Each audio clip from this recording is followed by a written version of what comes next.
Capítulo 11. Sugar. Cuando llegó la noche, me despedí de la familia de mi compañero encarcelado y volví a casa en el último bus.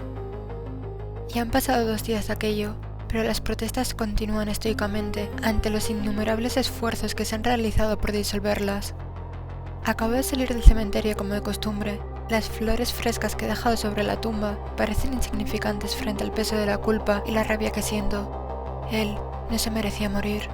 Se sacrificó por salvar a un inocente. Camino hacia casa, el eco de las protestas sigue resonando a lo lejos. Los gritos, las consignas, la rabia contenida que estalla día tras día y aumenta con cada vídeo filtrado. Y yo, atrapado entre la verdad y las sombras que me envuelven, creo que estoy empezando a perder el control de la cabeza. Al llegar a casa, he encontrado a mis 2 padres hablando en la cocina. Se han detenido nada más he abierto la puerta, e inquietos me han saludado. Mi madre, me ha mirado con la misma expresión que utilizaba cuando hacía alguna travesura de pequeña, perspicaz, evaluando cada uno de mis gestos y movimientos, pero sin decir nada. Mi padre, sentado a su lado, ha bajado la vista a su taza de café. «Sara, hoy en la mañana mientras estabas fuera ha salido algo que quizás te interese», ha comenzado mi madre. «Han sacado un podcast, lo mencionaron en la radio, hablando de lo que pasó en la prisión, ya sabes». Mi cara ha palidecido. ¿Qué saben del trabajo que tuve que hacer? ¿Cómo que un podcast? Le he preguntado extrañada. No sabemos si el testimonio es verdadero. El hombre no mostraba la cara, pero quizás sea de tu interés, ha aclarado. Sinceramente, no sé qué esperarme. Supongo que es cuestión de tiempo que salgan testimonios falsos, pero está la posibilidad de que no lo sea. Además, que mantenga la identidad oculta puede ser un intento de protegerse al haber roto el contrato de confidencialidad. Gracias. Por lo demás, ¿qué tal la mañana?, he preguntado. Bien, sin novedad, me ha respondido mi padre, dando un sorbo a su café humeante. Dando un paseo. ¿Te apetece un café?, ha añadido mi madre. No, gracias, le he dicho antes de dirigirme a mi habitación.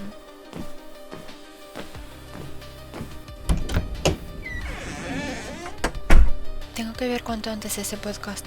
Puede que sea falso, pero si no lo es, quizás hay información importante que me pueda ayudar a saber quién ha filtrado todo. Tengo que dar con él para evitar que manchen la imagen de mi difunto compañero. Aunque me da miedo que con los nuevos testimonios más gente comience a hablar y su imagen pueda mancharse cuando no se lo merece. Me he tumbado en la cama, he encendido el móvil de nuevo y he buscado el podcast. Me ha traído nostalgia de cuando ese formato de entrevistas se puso de moda hace 30 años, pese a que luego volvió a decaer, sustituido por breves vídeos de 10 minutos con únicamente los puntos más importantes, volviéndose más procesado, al igual que el resto de cosas. Al ver la entrevista, lo primero que me ha llamado la atención ha sido el entrevistador. Normalmente suele aparecer en el ya viejo canal de televisión subvencionado por el Estado. Es raro, pero parece que lleva un par de meses con este nuevo proyecto.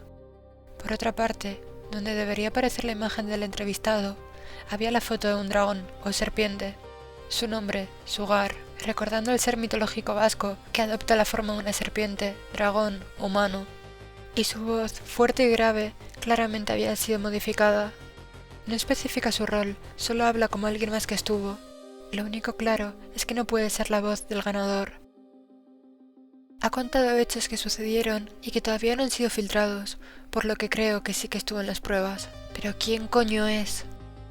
Encima, menciona que no es el autor de los vídeos, diciendo que teníamos los móviles prohibidos. Si eso último es verdad, significa que más gente está rompiendo la confidencialidad. Me da miedo, porque eso significa que mi búsqueda se dificulta. Pero sobre todo, que la investigación de la Fiscalía sobre quién está revelando datos se expandirá considerablemente. Mi respiración se ha detenido al escuchar que mencionaban un guardia que murió. Por un momento, mi vista se ha nublado y he revivido cómo él entraba corriendo para salvar una vida. Pero un preso con un subfusil se giraba y sin querer le pegaba un tiro. Un segundo después, se encontraba en el suelo, cayendo de la cuerda floja que es la vida, directo a las fauces de la muerte. Por suerte, no han mencionado su nombre, ni nada que pueda identificarlo. Sin embargo, no puedo quitarme de la cabeza lo que ha dicho un poco después. Antes de empezar la 5ª prueba, ya sabía que Aitor era inocente, pero necesitaba la orden del presidente para intervenir, y no la tuve hasta la mitad de la prueba. He fruncido el ceño, pensativa, dejando de tener la vista perdida en el techo para centrarme en la foto de la serpiente mitológica, como intentando descifrar la letra de un médico. Es la primera pista sobre su identidad.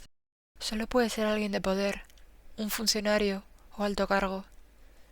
Esto es aún más extraño, porque un alto cargo rompería el contrato de confidencialidad. Por desgracia, el podcast ha terminado sin brindarme ninguna nueva pista que me ayude a disipar la niebla. Al terminar de verlo, con la cabeza llena de preguntas, he decidido salir de casa para desconectar de todo esto. Las palabras de su hogar resuenan en mi mente cada vez con más fuerza. La incertidumbre por quienes están detrás de las filtraciones y si me puede afectar a mí o a mi familia casi no me deja respirar. Necesito aire fresco. La ciudad está cubierta de nubes oscuras que auguran tormenta, pero sin preocuparme por la posibilidad de que llueva, me he dirigido a los jardines que rodean la catedral nueva, el mismo lugar al que venía de joven a llorar cuando un grupito de críos estúpidos se metían conmigo en el instituto. Al llegar, atraída por el sonido de la fuente, me he acercado a una estatua de un cocodrilo que hay en el agua, observando al metálico animal en el agua fría, pensando en la cantidad de años que lleva ahí y todas las tormentas que ha pasado sin un techo que le proteja. He seguido rodando la catedral hasta un banco. Sentada, he contemplado el majestuoso edificio. El aire es frío y el sonido de la fuente cercana apenas se percibe entre los murmullos distantes de la ciudad. He vuelto a perder la vista en un punto indeterminado entre los ventanales de estilo gótico, pero pocos segundos después, algo me ha sacado del trance. Algo, o mejor dicho, alguien que acaba de caer del tejado. El sonido al tocar el suelo ha sido helador, una mezcla entre un golpe, el crujido de los huesos al romperse y un grito ahogado. He corrido hacia él, viendo cómo la sangre comienza a rodearlo.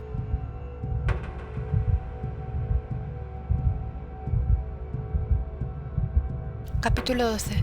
Ochoa. El cuerpo yace inmóvil en el suelo empedrado, rodeado por un charco de sangre que crece rápidamente. Mis manos tiemblan mientras me acerco, intentando procesar lo que acabo de presenciar. Un hombre acaba de caer desde el tejado de la catedral. Me he inclinado para observar su rostro. Está irreconocible por la caída, con una expresión de terror congelada. La sangre continúa escurriéndose por las grietas entre las losas de piedra. El silencio sepulcral en torno a la escena resulta opresivo, solo roto por el eco distante de la ciudad. Poco a poco, los curiosos se han ido acercando a contemplar el cuerpo. ¡Que alguien llame la ambulancia! ¡Rápido!, he gritado, sin ser capaz de reaccionar de ninguna otra forma. En la cárcel conseguí acostumbrarme a las muertes, pero esta es diferente. Es en la calle, en la normalidad, en un ambiente que no resulta hostil. He intentado tragar saliva, pero mi garganta está seca. ¿Quién es este hombre? ¿Cómo y por qué se ha arrojado desde lo alto de la catedral? ¿De qué me suena? Pero pocos segundos después ha surgido la respuesta a dos de esas preguntas. En uno de los bolsillos de su camisa ensangrentada he podido ver la funda de cuero de una pluma, y en ella la inscripción Ochoa. En ese momento he alzado la mirada, enfocando mi vista al tejado del edificio, intentando vislumbrar alguna figura humana. No es normal que Ochoa se haya arrojado, acabando con todo. No el Ochoa que conocí hace un año.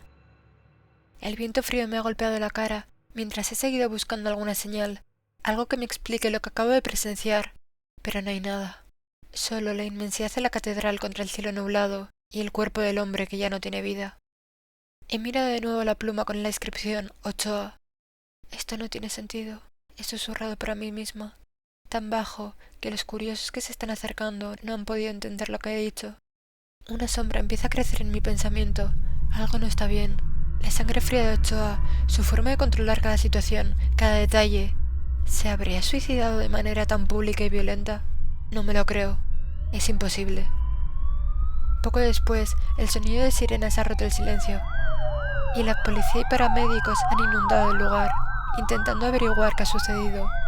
Me he tenido que apartar del cuerpo sin vida mientras ellos toman el control de la escena.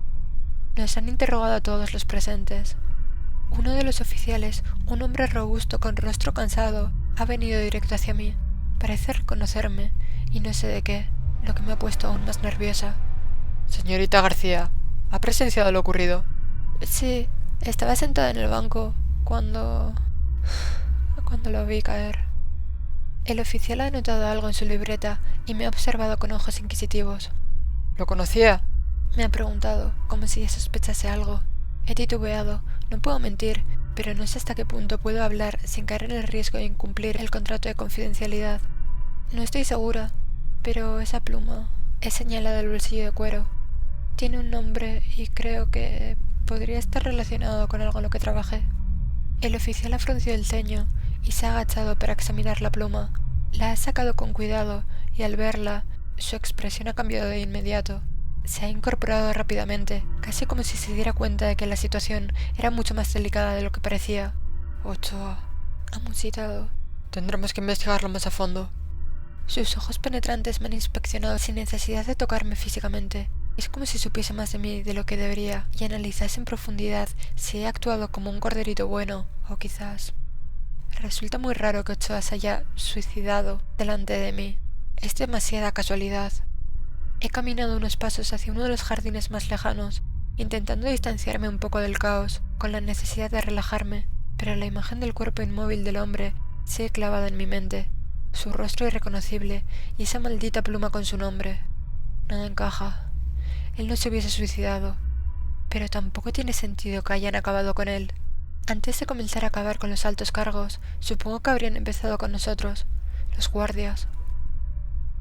La brisa fría de la tarde apenas ayuda a calmarme. El eco de las sirenas y las voces distantes me persigue, pero el silencio interno es ensordecedor. Me he sentado en uno de los bancos, intentando ordenar mis pensamientos. El oficial sigue observándome a la distancia, intentando infructuosamente que no me dé cuenta. Algo sabe, ¿pero qué? Tengo que mantenerme firme. No puedo permitir que me involucren más de lo que ya estoy. El contrato de confidencialidad me ata de pies y manos, pero sé que cualquier vacilación podría ponerme en la mira si no lo estoy ya.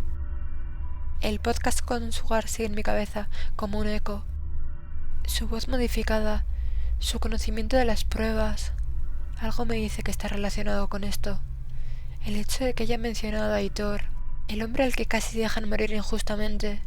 ¿Por qué Ochoa revelaría información de lo que pasó? Quizás por eso lo han matado. ¿O han falsificado su muerte? Me aterra pensar en la segunda pregunta, porque si no han tenido escrúpulos para acabar con un cargo importante, no tendrán reparos en acabar con nadie de rango menor. Capítulo 13. Las celdas de los secretos. Los días en la cárcel se hacían largos. Creo que nunca he leído tanto como esas 2 semanas. Cualquier cosa para ocupar mi mente, para no pensar en lo que había pasado, en las miradas inquisitivas de mis compañeros y en las sombras que se cernían sobre la prisión.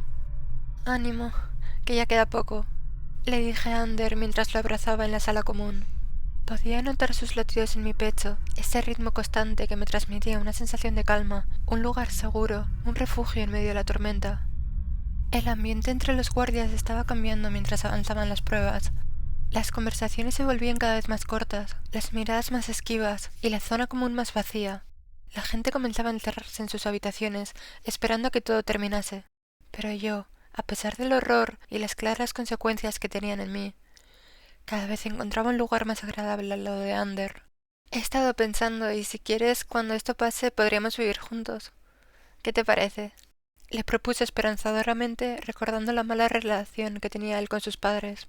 Ander se quedó en silencio por un momento, como si estuviera procesando mis palabras. Su abrazo se volvió más firme y pude sentir cómo tomaba una respiración profunda antes de responder. Me encantaría, Sara. ¿Te imaginas un lugar para nosotros, lejos de todo esto, sin pruebas, sin traiciones, sin miedo, solo paz? La ilusión de sus palabras dibujó una sonrisa tonta en mi rostro. Por un momento, en su abrazo, pude vislumbrarlo, un futuro en el que el caos y la violencia de la prisión eran solo un mal recuerdo, y donde Ander y yo podríamos alejarnos de todo. Sin embargo, una parte de mí se resentía creerlo. Sabía que la prisión dejaba marcas que no se borrarían tan fácilmente, cicatrices invisibles que nos acompañarían por mucho tiempo, incluso después de que todo esto terminara. Sería maravilloso, murmuré esperanzada, con una motivación para seguir adelante. Noté el cálido y agradable roce de sus manos agarrando las mías. Una sensación extraña recorrió mi cuerpo de arriba a abajo. No era un escalofrío, resultaba agradable. Lo miré con las pupilas dilatadas y una sonrisa. Imaginar un futuro a su lado me llenaba de esperanza y de una energía revitalizante. No sé muy bien por qué, quizás por estar sometida a tanto horror, o quizás por otro motivo. Pero en tan poco tiempo pasó de ser un completo desconocido a una persona muy importante para mí, con quien me sentía a salvo. Quería saber más de él. Quizás, cuando las pruebas acabasen, tener alguna cita con un picnic o una cena romántica o algún plan similar. Me acerqué lentamente, queriendo aferrarme a esa sensación que me causaba, pero en ese momento el agudo sonido de la sirena desgarró el aire.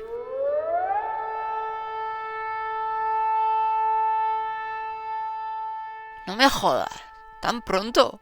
Escuché a alguien quejarse. El ajetreo que volvió a reinar en la habitación me sacó de la burbuja en la que solo estábamos Ander y yo. Un sudor frío resbaló por mi piel, llevándose consigo todo deseo que pudiese sentir en ese momento, reemplazándolo por terror. La respiración se me aceleró y miré a mis compañeros en busca de ayuda. Lo siento, tenemos que ir, me dijo apenado. Poco a poco seguimos la horda de guardias hacia la entrada de la prisión. El frío hizo temblar a varios que se dejaron las chaquetas en el dormitorio. El cielo estaba nublado, pero sin signos de tormenta. ¿Qué tal vais? Nos preguntó una voz cálida y afable a nuestras espaldas. Nos giramos lentamente, extrañados porque alguien nos preguntase eso, pero la tensión acumulada en cada músculo de nuestros rostros se relajó al ver al guardia civil, intentando seguir adelante y queriendo que todo esto termine rápido. Le dije sin poder ocultar mi cansancio. Ánimo, que ya queda la mitad. Pensad en lo tranquilos que estaréis los siguientes meses, sin tener que preocuparos por conseguir dinero para cubrir las necesidades básicas. Bueno, no te creas, si nos queda algo de dinero, porque los gastos en psicólogos serán descomunales. Siempre tenéis la posibilidad de pedirle ayuda a la profesional que se os asignó, nos recordó el policía. Hostia, es verdad. Aún y todo, con una semana que queda, no creo que logre mucho, admitió Ander. El estridente sonido del portón al abrirse cortó la conversación. Miramos hacia la entrada. El resto de guardias ya estaban caminando hacia el interior, así que los seguimos en un traqueteo desordenado de pasos lentos, casi arrastrados. El eco de nuestros pasos resonaba por los largos corredores. El cansancio se mezclaba con la expectación y la curiosidad que nos causaba la siguiente prueba. Hasta el momento, todas habían sido enrevesadas, jugando con la psicología de los presos, por lo que resultaba imposible no preguntarse cómo sería la siguiente. Pero saber que en la próxima hora contemplaríamos la muerte de más personas hacía que el recorrido fuese como caminar hacia el centro de una tormenta. Las risas y las conversaciones forzadas de los guardias contrastaban con el frío ambiente que parecía impregnarse en las paredes. Finalmente llegamos al módulo de seguridad, pero esa vez fue diferente. Apenas nos recibieron con abucheos. Sin embargo, las miradas frías y calculadoras comenzaban a reinar entre los presos. La competición comenzaba a ponerse seria. Solo quedaban 16 participantes y dentro de 3 pruebas, solo uno saldría con vida. Lo primero, buenos días, dijo Ochoa, instaurando el silencio en el corredor. Hoy iremos al módulo de respeto. Por favor, sacad a los presos y llevadlos cuidadosamente.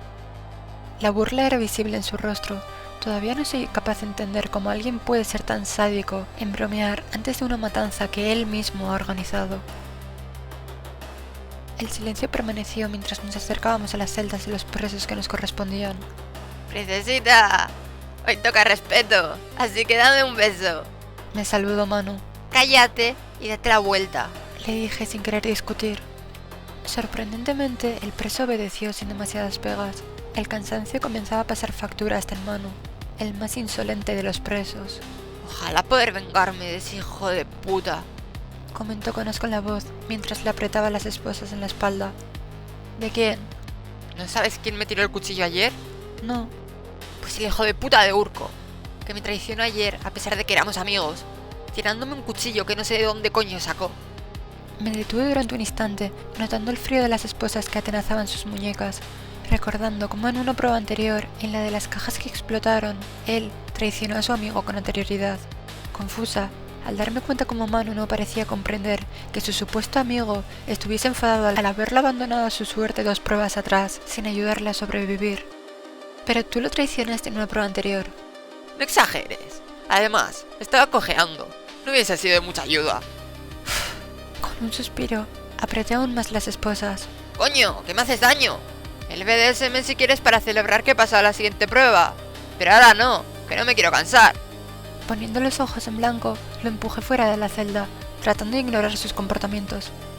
Entre pasos, tintines metálicos de las esposas y algunas irreverencias entre los dos que hasta hace unos días eran amigos, seguimos a Choa hacia el módulo de respeto. Finalmente, el hombre se detuvo ante 4 celdas. Su mirada fría recorrió los 16 presos, como tratando de predecir quiénes sobrevivirían. Bienvenidos a las celdas de los secretos. Comenzó haciendo una pausa para aumentar la expectación entre presos y guardias, como el presentador de un macabro espectáculo. Las reglas son sencillas. En cada celda entraréis 4. A cada uno se os dará una pista, y deberéis colaborar para adivinar cuál es el ser mitológico que se os ha asignado. Una vez lo sepáis, pulsad el botón. Si es correcto, se os perdonará la vida por ahora, pero si no, seréis eliminados. ¿Entendido?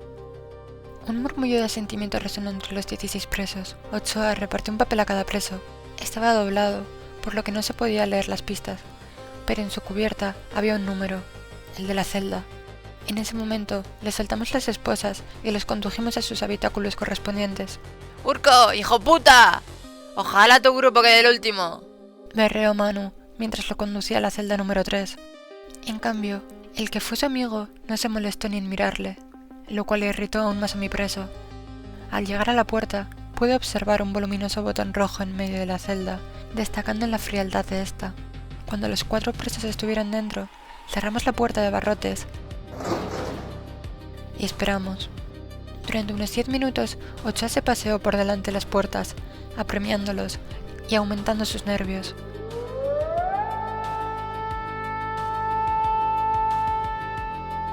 Con el estridente sonido de una sirena, el primer grupo salió de la celda. Bien. ¿Ya sabéis la respuesta? Cuestionó con una sonrisa malévola dibujada en la comisura de los labios. ¿Qué ser mitológico de País Vasco puede adoptar la forma de dragón, serpiente o humano? El silencio reinó durante un instante, hasta que un hombre, aterrorizado, se atrevió a responder. Mikelat, susurró tartamudeando. Me estás vacilando, ¿verdad? Le respondió Ochoa incrédulo. No, señor. Volviendo a erguirse, con una expresión indescifrable en el rostro, introdujo su mano en el interior de su gabardina. Lentamente sacó una pistola Beretta negra, un modelo viejo pero confiable. La levantó en lo que parecía una eternidad. El preso comenzó a rezar entre susurros entrecortados y jadeos de desesperación.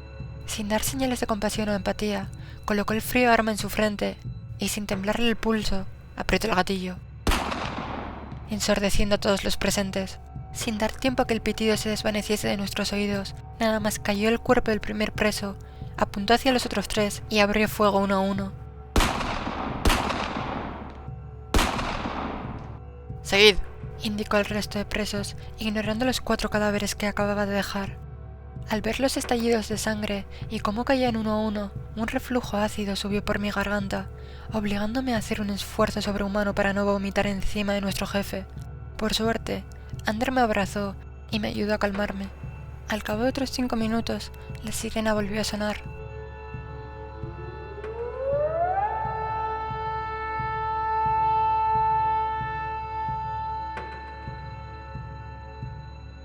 Esa vez, el grupo de Urco. ahora viajemos a Grecia. Comenzó Ochoa, paseándose delante del grupo como un depredador que disfruta de la incertidumbre de su presa. ¿Qué ser mitológico era mitad hombre, mitad bestia, y vivía en el centro de un laberinto, donde devoraba a aquellos que se atrevían a entrar? El silencio volvió a inundar el lugar, pero Urco, considerablemente más confiado que el anterior preso, se atrevió a responder. El Minotauro. Ochoa mantuvo el silencio durante unos segundos, haciendo que una gota de sudor frío cayese por el rostro del preso, pero finalmente una sonrisa se dibujó en su rostro. Exacto. Felicidades. Y ya quedaban solo 2 grupos. Si el más rápido acertaba, el último moriría, pero si fallaba, tenían el destino escrito. Tras otros eternos minutos, la sirena volvió a sonar.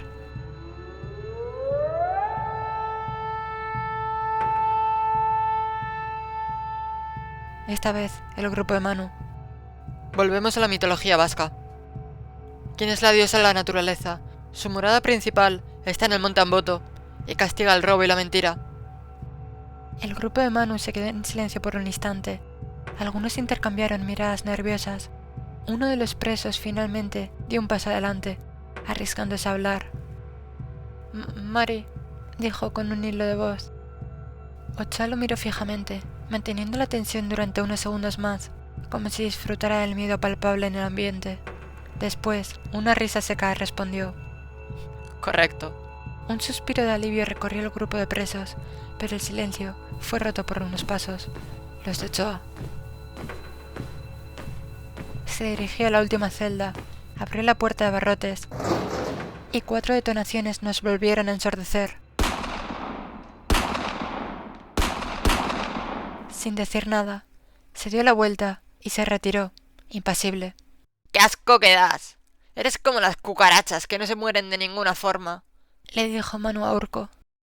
El otro preso parecía estar teniendo tanta rabia que era una bomba de relojería a punto de estallar, o mejor dicho, acababa de estallar.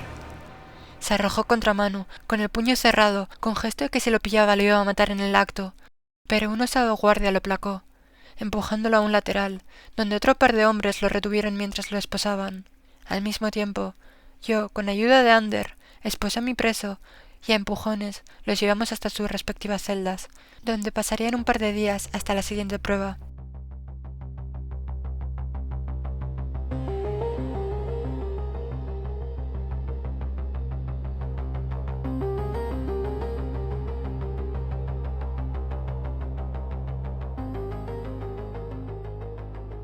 Capítulo 14.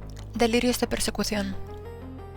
Han pasado 2 horas desde que Ochoa ha caído de la catedral. Sigo en el banco, pero la policía parece estar retirándose por fin. Así que supongo que viene siendo hora de irme. No sé qué pensar. Dudo que Ochoa se haya suicidado. El puto psicópata capaz de organizar unas pruebas en las que casi 100 personas murieron en un espectáculo dantesco de horror y sangre. Pero, ¿quién y por qué lo ha arrojado?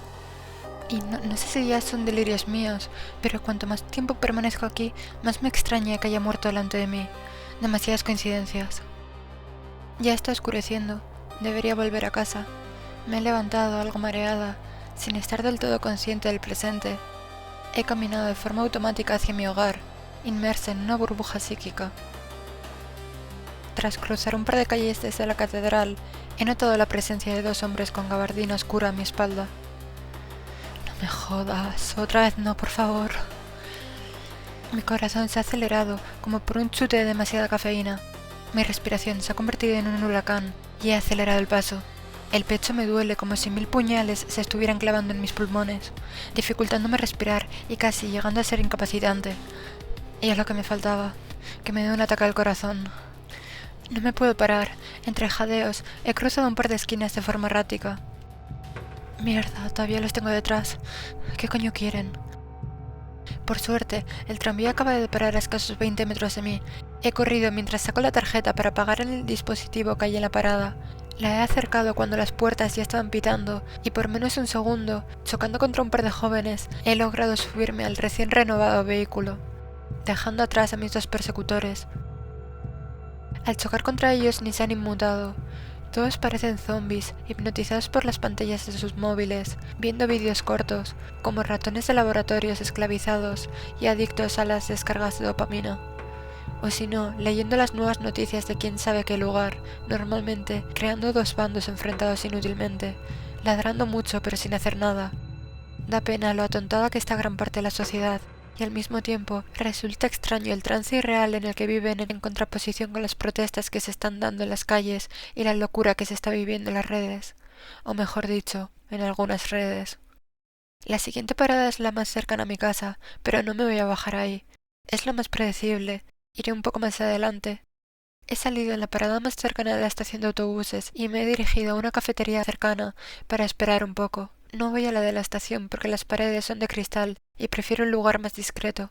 Desde lejos se puede apreciar la ingente cantidad de personas sin hogar viviendo en el entorno al edificio del techo verde y paredes de cristal, durmiendo en bancos que hay en el exterior y entrando para beber agua e ir al baño. La gente sin lugar donde vivir comenzó a darle ese uso desde que se construyó, pero desde hace unos años esa función se ha ido incrementando considerablemente junto al número de personas que no pueden pagar una vivienda. resulta curioso cómo mantienen la sociedad callada, los más jóvenes anestesiados con contenido basura en los móviles, los necesitados viviendo en torno a lugares públicos, permitiéndoles utilizarlos como hogar, pero sobre todo haciendo uso del miedo a que surja un nuevo fascismo. Sin embargo, unos pocos adultos y numerosos ancianos con la gota que colma el vaso que ha supuesto en las filtraciones comienzan a plantar cara al Estado cada vez más autoritario, opaco y controlador. Al llegar al bar, un agradable aroma a café junto al cálido ambiente me ha arropado en una sensación agradable, refugiándome del frío de la calle. Hace muchos años, este establecimiento estaba decorado con un estilo rústico, barra y mesas de madera, paredes de losas y una luz cálida. Pero ya hace un lustro que lo reformaron, modernizándolo con una cafetera robotizada, la decoración blanca de estilo futurista, con ángulos marcados e iluminados por LEDs blancos y púrpuras. «Un café con leche, por favor», le pedí a una joven camarera. Se ha dado la vuelta y ha apretado un botón, tras lo que la cafetera automáticamente ha molido el café, ha puesto el polvo sobre el filtro y ha brotado un hilo de líquido oscuro sobre la taza, mezclándolo con otro hilo de leche. Por un momento me han venido a la mente recuerdos de esas máquinas que antaño necesitaban la intervención de humanos para el proceso de servir un café. Poco después, sacándome de mis pensamientos, la camarera lo ha agarrado y me lo ha traído. «¿Cuánto es?» «3 euros». «Joder, qué caro está todo hoy. Cuando yo era joven costaba la mitad», he pensado sin que ninguna palabra brotara de mis labios. He rebuscado en mi cartera y le he tendido un par de monedas. «Lo siento, desde hace unos años que solo cobramos con tarjeta», me ha dicho. He exhalado, disconforme con el desuso del dinero en metálico. He guardado las monedas y he sacado la tarjeta. «Gracias», me ha dicho. He removido la ardiente bebida, esperando que se enfríe un poco mientras reflexiono. ¿Qué quieren esos hombres que me persiguen? Me aterra pensar en la posibilidad de que yo sea la siguiente. De repente, exclamaciones han sacudido el bar y he girado la cabeza hacia el resto de clientes, intentando averiguar qué está sucediendo. Todos están viendo imágenes que se muestran en la pantalla, justo las mismas que he visto en persona 2 horas atrás, pero estas grabadas desde un teléfono móvil. Por desgracia, no se ve el lugar desde el que cae, solo la mitad de la caída y el impacto. Debajo, una franja roja en la que con letras blancas está escrito: «Ochoa, el supuesto autor de la sádica matanza de presos, se ha suicidado por el peso del remordimiento».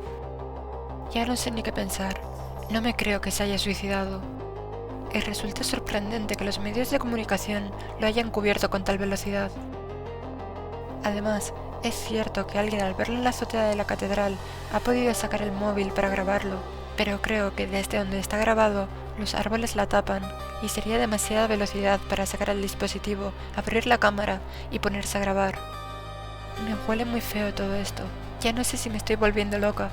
Y me aterra pensar que si han sido capaces de acabar con Ochoa, las vidas del resto de los que estuvimos allí no valgan nada. He dado un sorbo al café, que sigue amargo a pesar de la leche, pero el nudo de mi garganta no se va. Mi mente no deja de dar vueltas.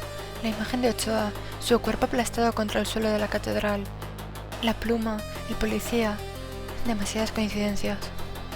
Y luego los hombres que me seguían. No entiendo nada, solo sé que tiene algo que ver con las pruebas y posiblemente con las filtraciones. De repente, una vibración en mi bolsillo me ha vuelto a devolver al presente. Mi móvil. Lo he sacado con las manos temblorosas, intentando calmar mi respiración. En la pantalla, un mensaje de mi abogado. «Deberías irte a casa. Estás en el punto de mira». La sangre se me ha helado de golpe. Que mi abogado me diga eso es malo, muy malo, extremadamente malo. Significa que yo podría ser la siguiente en ser detenida, o peor, la próxima en aparecer suicidada. He levantado la cabeza, recorriendo el bar con un vistazo, buscando alguna señal de peligro.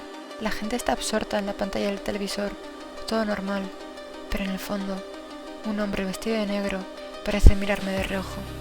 No me jodas. ¿Será él sobre quien me está advirtiendo el abogado? No, imposible. ¿Cómo podría saberlo?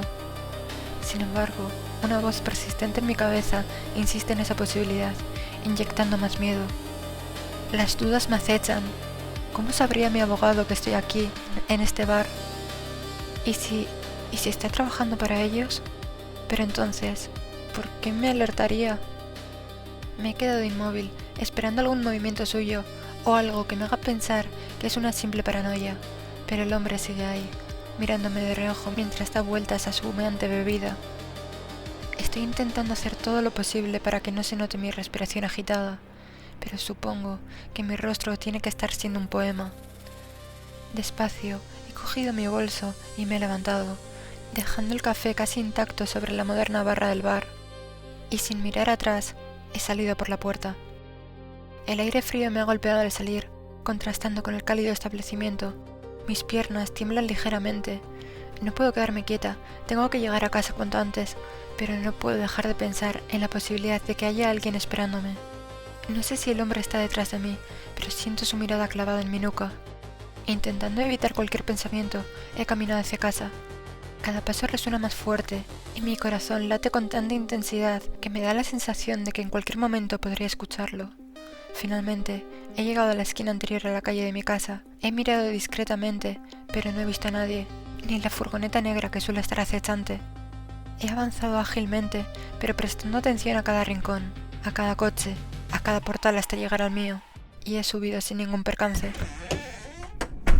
¡Hola! He saludado nada más cerrar la puerta, rezando para no encontrarme a ningún desconocido dentro de casa. ¿Qué tarde llegas? ¿Te ha pasado algo?, me ha preguntado mi madre desde su dormitorio. He soltado todo el aire que estaba reteniendo en mis pulmones. Parece que no hay nadie más que mis padres. Una electricidad reconfortante ha recorrido mi cuerpo. Toda la adrenalina se ha esfumado de golpe, dejándome caer contra la puerta. He tomado aire y le he respondido. Lo siento, ha habido un accidente en la Catedral Nueva y he tenido que estar dando testimonio a la policía. ¿Estás bien, hija? Sí, tranquila. Solo ha sido un mal rato. Le he respondido, intentando aparentar una tranquilidad que no tengo, omitiendo lo de los hombres que me siguen, y el mensaje del abogado. Vale, me alegro. Mañana hablamos de eso, me ha dicho, pero esas últimas palabras me han vuelto a hacer palidecer. ¿De qué quieren hablar? ¿Qué es lo que debería contar? Si tienes hambre, hay pollo en la vitrocerámica, y tómate en la nevera, me ha ofrecido antes de volver a la cama. Gracias, mamá. Antes que nada, me he dirigido a mi habitación, he cogido el teléfono nuevo y he caminado hacia la cocina. En un plato he puesto un par de pechugas de pollo y un poco de tomate. No es gran cosa, pero en estos tiempos es de agradecer poder comer así. Mientras tanto, estoy navegando en X. El vídeo del hombre impactando contra el suelo se ha esparcido más rápido que la velocidad de la luz. Está en todas partes, y comentan de todo. Incluso hay quien dice haber estado presente y haber visto cómo un par de hombres vestidos de negro se escondían en la azotea. Estos últimos comentarios me han hecho palidecer. ¿Y si los hombres que me seguían pretendían hacer lo mismo conmigo? Pero de un momento a otro, el rumbo de las conversaciones ha cambiado bruscamente. Una nueva noticia, algo más importante, nueva información. Múltiples divulgadores han recibido un correo con los vídeos de las pruebas, uno de Ochoa, y una carta suya dando información extra, señalando al gobierno y explicando el porqué de su cambio de bando.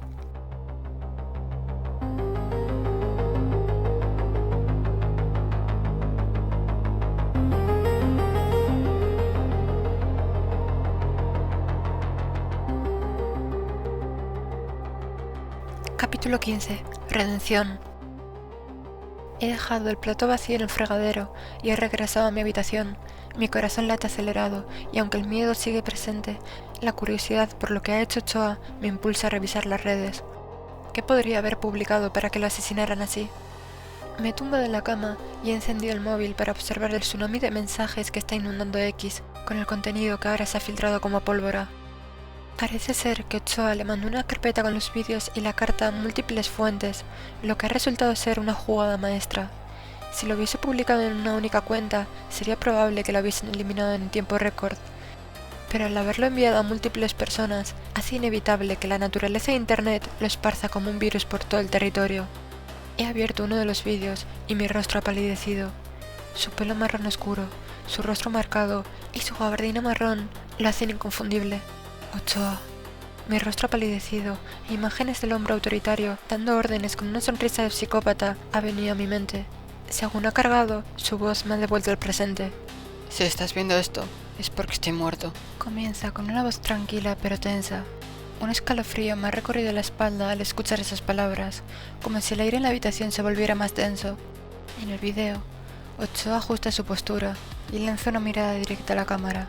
como si quisiera asegurarse de que nadie escape a lo que está a punto de decir. Fui parte del sistema. Fui el diablo en las entrañas de este infierno. Me dijeron que era necesario, que lo que hacíamos en esas pruebas era por la seguridad del país. Lo creí, apilando montañas de cuerpos, siguiendo las órdenes que me llegaban desde el Ministerio de Interior, pero poco a poco me di cuenta de que lo que me ordenaron era solo la punta del iceberg, la cara visible de algo más profundo. Su voz se entrecortaba y notó el leve temblor de sus manos, como si en el momento en el que lo grabó, él fuera consciente de que este sería su testamento. Me diagnosticaron cáncer terminal hace 6 meses. No tenía nada que perder, y quiero arreglar aunque sea una pequeña parte del daño que hice. Así que empecé a investigar, a recopilar pruebas. Lo que encontrarás en este vídeo es solo el principio. El gobierno está utilizando estas pruebas para algo. No sé con qué finalidad, no he logrado llegar tan profundo. Ellos me ordenaron grabar los vídeos que se están filtrando, y yo, como un corderito, se lo ordené a mis subordinados. Las filtraciones y los encarcelamientos no son más que un mero espectáculo público. Un teatro. Me acerco más a la pantalla, incapaz de apartar la vista mientras las piezas del rompecabezas comienzan a encajar, mostrando el inicio del camino de mi búsqueda. Como último gesto que haga en mi vida, quiero sembrar la semilla de la desconfianza para que si yo caigo, esos hijos de puta lo hagan conmigo. Ha terminado, inclinándose hacia la pantalla, dando mayor importancia a estas últimas palabras. La pantalla se ha quedado en negro, dejando la habitación en un silencio que he mantenido durante unos minutos, reflexionando sobre las palabras del hombre. Aún aturdida por las palabras de Ochoa en el vídeo, he decidido revisar la carta que también había juntado. Al abrirla, he podido ver que es un mensaje principalmente dirigido a su familia, pero también con la intención de que sea leído por todo el país. Sus palabras son frías y calculadoras, como si hubiera asumido completamente su destino. A mi familia, si estáis leyendo esto, es porque ya no estoy aquí con vosotros. Sé que no merezco vuestro perdón por todo lo que he hecho, pero al menos quiero que sepáis la verdad. Fui parte de este sistema corrupto, pero no por voluntad propia, sino porque creí que estaba haciendo lo correcto. La realidad es mucho más oscura de lo que podáis imaginar. A medida que voy leyendo, mi respiración se ha ido haciendo más pesada. Describe cómo fue manipulado por el gobierno, cómo aceptó ciegamente las órdenes que le llegaban desde arriba y cómo, al final, se dio cuenta de que todo era una farsa. Las pruebas, los encarcelamientos, las ejecuciones. Todo forma parte de un espectáculo visceral para ocultar algo siniestro que no ha logrado desvelar, pero espera que con el detonante que acaba de dejar alguien lo haga, destapando toda la mierda que realmente hay por detrás. Con cada línea que leo, siento cómo la rabia y la desesperación se enredan en mi mente. ¿Hasta dónde llega la corrupción? ¿Qué más ocultan? ¿Y qué papel juego yo en todo esto? Finalmente, Ochoa cierra su carta con una advertencia que resuena como una fría verdad. Si me han matado, es porque me acerqué demasiado a la verdad. No os dejéis engañar por las excusas que darán en las noticias. No he muerto por remordimiento. He muerto porque el sistema no tolera traidores. Pero esta vez, si caigo yo, quiero que ellos lo hagan conmigo. He dejado el móvil sobre la cama, incapaz de seguir leyendo. Mi mente está dando vueltas, atrapada en un ciclo interminable de preguntas sin respuesta. Los vídeos filtrados, los mismos que vi durante las pruebas, ahora son vistos por millones de personas. Las mismas imágenes de los presos enfrentándose a la muerte, traicionándose entre sí, suplicando por sus vidas, ahora son el espectáculo macabro que Ochoa decidió exponer. No puedo apartar de mi mente el rostro de Ochoa, tanto en los vídeos como el de su cadáver tendido en el suelo de la catedral. Todo esto va más allá de lo que imaginé cuando entré en esa prisión. No sé si alguna vez podré salir completamente de este pozo oscuro. Intento respirar hondo y calmarme, pero es imposible. Mi corazón late acelerado y las sombras de la habitación parecen cerrarse sobre mí. Sus palabras siguen resonando en mi cabeza. Me pregunto si yo también estoy en peligro, si estoy en la lista de personas que el sistema quiere silenciar. Capítulo 16. Confesiones. Al despertar, el ambiente en casa está cargado.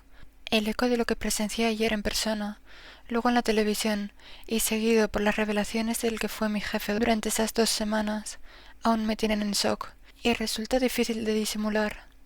Al ir a la cocina he encontrado a mi padre mirándome con precaución y a mi madre observándome perspicaz. «Buenos días», me saludó mi padre. Me he acercado lentamente para sentarme en la mesa junto a ellos. El silencio se ha hecho insoportable, pero las palabras en mi mente son aún más pesadas.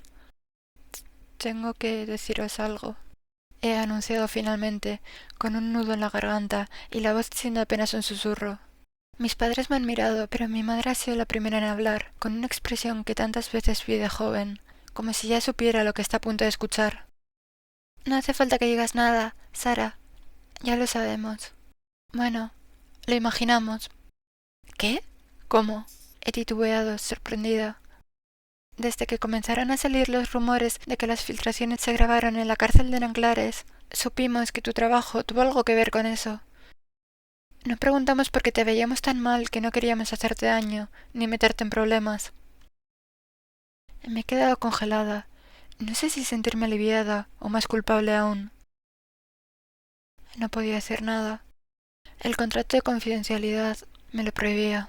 Y también, por vuestra seguridad, no podía... Mi madre me ha agarrado de la mano, interrumpiéndome. «Sara, lo entendemos. Sabemos que tuviste que hacer lo que fuera necesario para sobrevivir, para traernos comida». Mi padre, que hasta ese momento ha estado en silencio, ha suspirado y ha sentido, con su mirada aún fija en la mesa. «No era una situación fácil para nadie. Y viendo cómo te afectaba, cualquiera en tu lugar habría hecho lo mismo. Estabas haciendo lo posible por mantenernos a flote, por asegurar la comida en la mesa.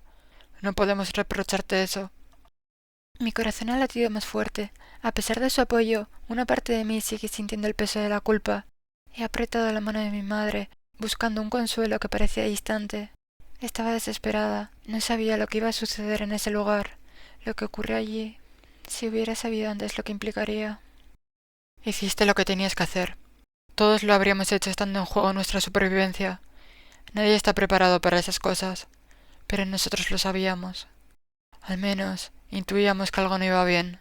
Por eso no preguntamos antes. Veíamos que estabas destrozada, y lo último que queríamos era empeorar las cosas. Siento un nudo en la garganta que no me permite responder. Resulta un alivio colosal saber que mis padres comprenden mi situación y no me juzgan por ello, pero al mismo tiempo el peso de todo lo que he callado, lo que he vivido, sigue oprimiéndome el pecho. He cerrado los puños debajo de la mesa, intentando reunir una fuerza que no sé si tengo. Gracias por no presionarme, de verdad. Pero hay más. Lo de Ochoa, todo lo que está saliendo ahora, es más grande de lo que pensábamos. No es solo una cuestión de lo que pasó en la cárcel, hay algo más. Algo oscuro y peligroso detrás de todo esto. Mis padres han mirado, pero no han dicho nada. Parece como si no supieran qué responder, o teman hacerlo. En este momento acabo de entender que por mucho que entiendan mi situación, no pueden salvarme de lo que se avecina. Voy a hablar con mi abogado hoy, he dicho mientras me levanto de la mesa. Necesito saber si hay algo que pueda hacer para protegernos. Mi madre ha asentido en silencio y mi padre ha soltado un suspiro hondo, como si supiera que esta conversación no tiene un final sencillo. Ten cuidado, hija. Que tú sigas con vida significa que aún no han decidido que es tu momento, pero con lo que está pasando ahora, no te fíes de nadie. Lo sé, he respondido con una mezcla de miedo y determinación. Me he despedido de mis padres y he salido de casa, sabiendo que este día puede ser crucial para lo que vendrá. Mientras camino hacia la oficina de mi abogado, siento que las sombras de Ochoa y las pruebas en la cárcel me siguen como fantasmas, y sé que con cada paso me acerco más al borde de un abismo mucho más profundo. El camino se ha hecho eterno.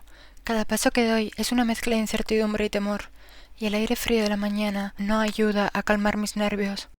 Estoy a punto de enfrentar una verdad que no quiero oír, pero necesito respuestas, y sé que mi abogado es la única persona que puede dármelas. Al llegar al edificio, me he detenido por un instante frente a la puerta, observando mi reflejo en el cristal, mientras tomo un par de bocanadas de aire antes de sumergirme en unas aguas tan oscuras. El miedo ha logrado apoderarse de gran parte de mis pensamientos, pero he sacudido la cabeza. No hay marcha atrás. Aguantando la respiración, he empujado la puerta y he subido con fingida determinación. El pasillo es oscuro y el sonido de mis pasos retumba en las paredes de piedra. No puedo evitar preguntarme aterrada si este será uno de los últimos lugares por los que caminaré en libertad. Al entrar en el despacho, todo está en silencio, iluminado por una tenue luz que se filtra entre las hendiduras de las persianas y el aire denso, cargado con una tensión que me ha paralizado durante un instante en el umbral. Desde aquí lo puedo ver, sentado detrás de su escritorio, concentrado en unos papeles. Su expresión tan fría como siempre, casi impasible. No ha levantado la vista hasta que me he situado frente a él. Sara, siéntate. He movido una silla, notando el sutil temblor de mis manos, y la he acomodado. Al mismo tiempo, él me ha observado en silencio, analizando cada uno de mis gestos. ¿Qué está pasando? Me enviaste un mensaje diciendo que estoy en el punto de mira. ¿Qué significa eso? El abogado ha suspirado lentamente, dejando los papeles a un lado, apoyándose sobre los codos, y finalmente ha centrado la vista en mí, con una de las miradas más penetrantes que me han dedicado en mi vida. Significa que estás en peligro, Sara. Te dije que pasases desapercibida. ¿Y qué has hecho? Nada. He tartamudeado automáticamente, pero recordando la compra del móvil, mi búsqueda. El silencio se ha vuelto a instaurar durante unos pocos segundos, pero el abogado lo ha roto con un tono severo. Has acudido a manifestaciones, has hablado con familiares, has tratado de recopilar información y meterte donde no te llaman. Mi corazón se ha acelerado y no puedo tragar aire. Es como si todo el oxígeno de la habitación hubiera desaparecido. He tratado de tragar saliva, pero tampoco soy capaz. No sé qué hacer o qué decir. ¿Cómo sabes eso? El temblor en mis manos ha empeorado y me he dado cuenta de que no tengo control sobre ello. Es mi trabajo saberlo. Ha respondido con un tono imperturbable, casi mecánico. No hay ningún rastro de emoción en su voz, como si estuviera hablando de algo tan trivial como el clima. ¿Tu trabajo? He repetido, sintiendo como una oscura sospecha comienza a germinar en mi mente. Mis pensamientos se han acelerado, cada pequeña pizca de información encajando en su lugar con aterradora claridad. ¿Cómo sabía dónde estaba cuando me envió el mensaje? ¿Cómo sabe sobre mis búsquedas y la manifestación a la que fui? ¿Para quién trabajas realmente? Le he preguntado, subiendo ligeramente el tono. La tensión en mi pecho se ha vuelto insoportable y mi voz tiembla más de lo que me gustaría. El abogado ha mantenido su mirada fría y distante, como si mis palabras no tuviesen efecto en él. Ha tardado en responder, como si estuviera calculando su próximo movimiento, evaluando cuánto revelar, aumentando mi ansiedad considerablemente. Sara, hay cosas que es mejor no saber. Mi trabajo es protegerte, pero también tengo un deber. Otras partes interesadas. Una sensación de profundo frío ha recorrido mi cuerpo. Mi mente, ya sobrecargada por el estrés, ha comenzado a procesar lo que está implícito en sus palabras, lo que llevo temiendo desde ayer. ¿Estás trabajando para ellos?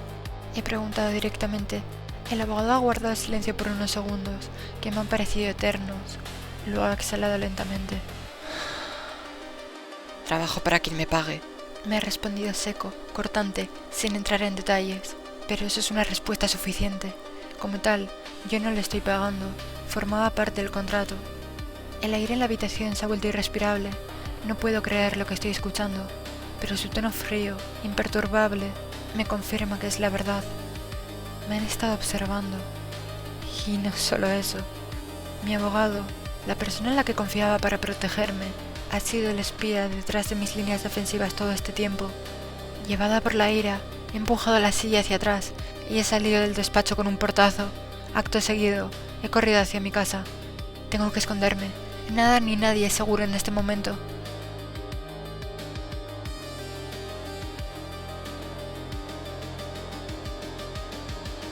Capítulo 17.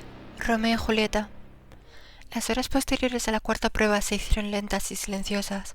Parecía que Ochoa, junto a la vida de los presos, también nos había arrebatado la capacidad de hablar. Simplemente queríamos que llegase la hora de dormir para no estar despiertos. Las imágenes de cómo el psicópata de Ochoa sacaba la pistola, ondeando su gabardina, la pegaba contra la frente del primer preso y apretó el gatillo. En un estallido de sangre y sesos, seguido por otros 7 cuerpos cayendo, uno a uno, invadía nuestras mentes, un momento sí y el otro también. Según repartieron la cena, un bocadillo vegetal con una pechuga de pollo, Ander y yo salimos a la calle y nos sentamos en silencio en el borde de una ventana. Poco a poco, en la inmensidad del cielo nocturno, se desplegaba un manto de estrellas brillando a la distancia, pequeñas luces titilantes en un océano de oscuridad, augurando una helada nocturna. ¿Te has parado a pensar alguna vez en lo pequeños que somos? Dije en voz baja, rompiendo el silencio. Todo esto señala al cielo, las estrellas, el espacio. Somos apenas un parpadeo en la historia del universo. Ander permaneció en silencio, pero asintió, mostrando comprender lo que yo estaba sintiendo. Los grillos se podían escuchar entre las ráfagas de la brisa, mientras las estrellas seguían su danza inmortal, indiferentes a nuestras preocupaciones y miedos. A su lado, mis pensamientos y la violencia que nos rodeaba permanecían irrelevantes, ofreciendo un instante de paz, un refugio ante el horror de nuestro trabajo. Varios minutos después de ver cómo Ander se frotaba los brazos, no podía verlo, pero supongo que con el vello erizado, el frío comenzaba a ganar territorio bajo nuestra ropa, comenzando por las mangas y subiendo por nuestras extremidades, indicando que pronto deberíamos volver al interior del edificio. Será mejor que entremos, dije tiritando. Le agarré de la mano suavemente, notando el agradable calor de la suya. Nos levantamos, cada uno absorto en sus propios pensamientos, y sin decir nada más, volvimos al interior. El silencio aún nos acompañaba, pero esta vez no era incómodo. Había algo en esa quietud que nos unía. Al llegar al pasillo, lo miré. «Buenas noches, Ander», le dije, apretando con fuerza su mano antes de soltarla. «Buenas noches, Sara», respondió con una sonrisa suave, antes de separarnos y dirigirnos cada uno a nuestra habitación. No todo el frío se había quedado afuera, algo seguía congelado dentro de mí, pero por un breve instante había sentido algo parecido a la calma. La noche fue larga, permanecí casi 1 hora mirando el techo en penumbras, rememorando todo lo que había pasado e imaginando lo que nos esperaba por delante. Pero al mismo tiempo, un pensamiento iba apoderándose de mi mente. No podía dejar de darle vueltas a la paz que sentía al lado de mi compañero. Incluso llegaría a decir que era felicidad. Ojalá estar a su lado en la cama en ese momento, abrazándolo, notando el calor de su pecho rodeándome, su voz suave y grave acariciándome los oídos en susurros mientras acariciaba su corto pelo oscuro. Finalmente me quedé dormida, en una mezcla confusa de pesadillas y sueños en los que fantaseaba con Ander, para varias horas después despertar con los primeros rayos de luz que se filtraban por la ventana, cubierta por una capa de escarcha congelada. El día transcurrió con una calma inquietante. El sol apenas logró atravesar la capa de nubes grises que se cernía sobre la prisión, dejando una sensación constante de pesadez en el ambiente.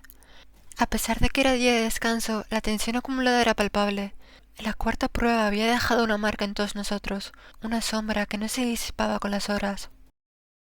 Después de comer, Ander y yo decidimos dar un paseo en las inmediaciones. Como teníamos prohibido alejarnos de la cárcel, decidimos caminar por la carretera que la rodea. En la calle, algo en el aire se sentía diferente en comparación al resto de días.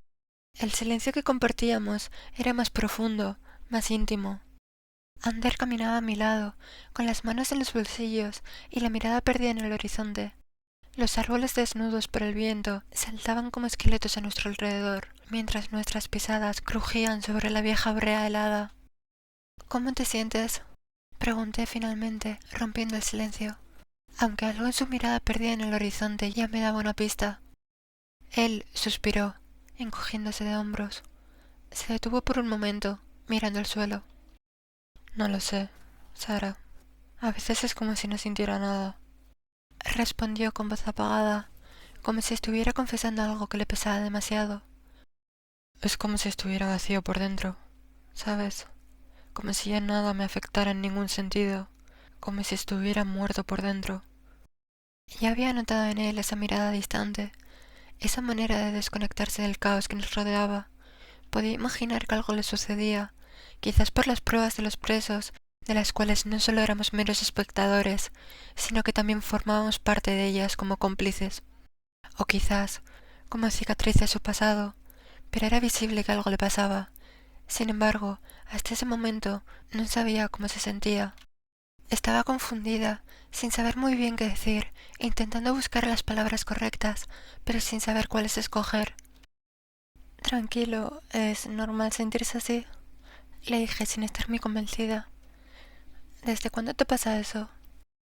No sé, hace ya muchos años que estoy así. No recuerdo desde cuándo. Me contestó, como si cada palabra pesase toneladas. Durante unos segundos el silencio volvió a separarnos, roto por el sonido de nuestros pasos, el lejano sonido de los presos y el de la voz de los otros guardias. Hasta que poco después Ander volvió a hablar. A veces ni siquiera sé quién soy. Hay días que me siento tan desconectada de todo, como si nada de esto importara, y es agotador. Sara, muy agotador. Él intentaba mantenerse firme, pero la vulnerabilidad en su tono era innegable. Mientras caminábamos, me acerqué un poco más a él, sin decir nada, solo dejando que sintiera mi presencia. Entiendo, pero no estás solo, Ander. No tienes que cargar con todo tú solo. No tengo a nadie. No le importa a nadie. Sí importas. Estoy seguro de que no. Créeme. Ander, eres muy importante para mí, y estoy segura de que para más gente también. Se giró hacia mí, su mirada profunda y perdida en la mía. Por un instante pareció que todo el peso de sus pensamientos quedaba suspendido, flotando entre nosotros. Me detuve, sintiendo la necesidad de estar cerca, de romper la barrera invisible que nos separaba. No sé qué haría si no estuvieras aquí. Lo mismo digo. Seguimos caminando, en silencio, pero esta vez nuestras manos se rozaban de vez en cuando, como si el simple contacto fuera suficiente para mantenernos conectados. Cada toque era sutil, pero cargado de algo más profundo.